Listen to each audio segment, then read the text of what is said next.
സുവിശേഷമില്ലായിരുന്നെങ്കിൽ ഞാനും നിങ്ങളും രക്ഷപ്പെടുമായിരുന്നു? ഇല്ല.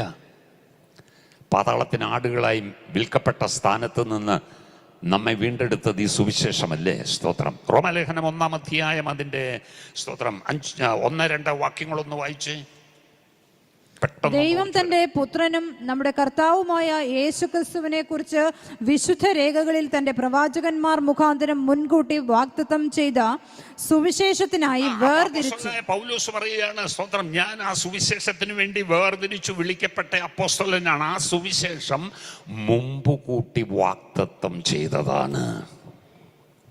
ഹല്ലേലൂയ. പിശാച് മനുഷ്യനെ ഏദൻ തോട്ടത്തിൽ തോൽപ്പിച്ച നിമിഷം തന്നെ ദൈവം വാഗ്ദത്തം ചെയ്തു, സ്ത്രീയുടെ സന്തതി സർപ്പത്തിന്റെ തലയെ തകർക്കും. ഹല്ലേലൂയ, സ്തോത്രം. മുൻപ് കൂട്ടി വാഗ്ദത്തം ചെയ്ത സുവിശേഷം. അപ്പൊ സുവിശേഷത്തിന്റെ പ്രത്യേകത, ആ സുവിശേഷമാണ് നമ്മെ രക്ഷിച്ചത്. എന്താ സുവിശേഷം?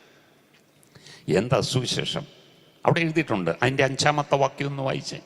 ജഡം സംബന്ധിച്ച് ദാവീദിന്റെ സന്തതിയിൽ നിന്ന് ജനിക്കുകയും മരിച്ചിട്ട് ഉയർത്തെഴുന്നേൽക്കുകയാൽ വിശുദ്ധിയുടെ ആത്മാവ് സംബന്ധിച്ച് ദൈവപുത്രൻ എന്ന ശക്തിയോടെ നിർണയിക്കപ്പെടുകയും ചെയ്തിരിക്കുന്നവനാലല്ലോ ഞങ്ങൾ അവന്റെ നാമത്തിനായി സകല ജാതികളുടെയും ഇടയിൽ വിശ്വാസത്തിന് അനുസരണം വരുത്തേണ്ടതിന് കൃപയും അപ്പസ്തോലത്വവും പ്രാപിച്ചത്. അപ്പോ സുവിശേഷം എന്ന് പറഞ്ഞാൽ അവിടെ വ്യക്തമാക്കുന്നു, ദാവീദിന്റെ സന്തതിയായി ജനിച്ച് മരിച്ചിട്ട് ഉയർത്തെഴുന്നേറ്റ യേശുക്രിസ്തു. അതാണ് അപ്പോസ്തലനായ പൗലോസ് തിമോത്തിയോസിന് ആ ദൂത് കൈമാറുമ്പോൾ പറയുന്നുണ്ട്. 2 തീമോത്തിയോസ് 2-ാം അധ്യായത്തിന്റെ 8-ാം വാക്യത്തിൽ ഇത് ആവർത്തിച്ചു പറയുന്നു. ദാവീദിന്റെ സന്തതിയായി ജനിച്ചു മരിച്ചിട്ട് ഉയർത്തെഴുന്നേറ്റിരിക്കുന്ന യേശുക്രിസ്തുവിനെ ഓർത്തുകൊള്ളുക. അത് ആകുന്നു എന്റെ സുവിശേഷം.